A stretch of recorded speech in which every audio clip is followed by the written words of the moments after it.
નમસ્કાર મિત્રો, જેઆર વોઇસમાં આપનું સ્વાગત છે। મહેસાણાના શંખેશ્વરમાં એક ચોંકાવનારી ઘટના સામે આવી છે, જેને લઈને ખળભળાટ મચી ઉઠ્યો છે। શંખેશ્વરમાં એક પરિવારે સામૂહિક આપઘાત કરી લીધો છે, જેમાં નર્મદા કેનાલમાં ઝંપલાવીને પરિવારે મોતને વહાલું કરી લીધું હોવાનું સામે આવી રહ્યું છે। જેમાં બનાવમાં પતિ પત્નીએ બાળક સાથે નર્મદા કેનાલમાં ઝંપલાવીને મોતને વહાલું કરી લીધાની ઘટના બનવા પામી છે। જેમાં પરિવારે વ્યાજખોરોના ત્રાસથી આવું આપઘાતનું પગલું ભર્યું હોવાનું સામે આવી રહ્યું છે, જેથી આ બનાવને લઈને હાલ આસપાસના વિસ્તારમાં ચકચાર મચી જવા પામી છે।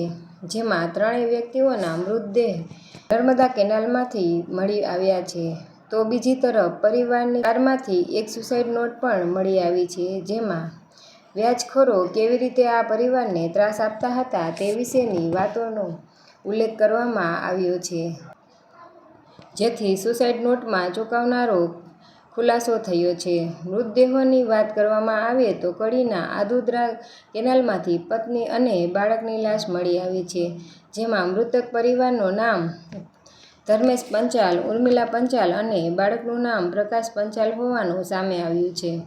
જેમાં ત્રણેયના મૃતદેહો કડી સરકારી હોસ્પિટલમાં પીએમ અર્થે ખસેડવામાં આવ્યા છે।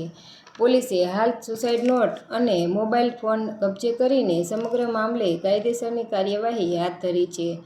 ઘટનાની જાણ થતાં જ પોલીસ કેનાલ પાસે પહોંચી હતી અને તેણે આ મામલે તુરંત તપાસ હાથ ધરી હતી। જેમાં આદુદ્રા કેનાલમાંથી પત્ની અને બાળકનો મૃતદેહ મળી આવ્યો છે, જ્યારે બલાસર કેનાલમાંથી પતિનો મૃતદેહ મળી આવ્યો હતો, જે દુઃખદ ઘટના બનવા પામી છે।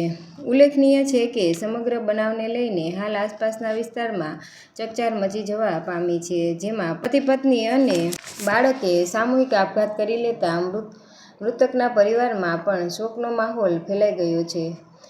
બનાવને લઈને પોલીસ એક્શનમાં આવી ગઈ છે અને પોલીસે આગળની તપાસ હાથ ધરી છે।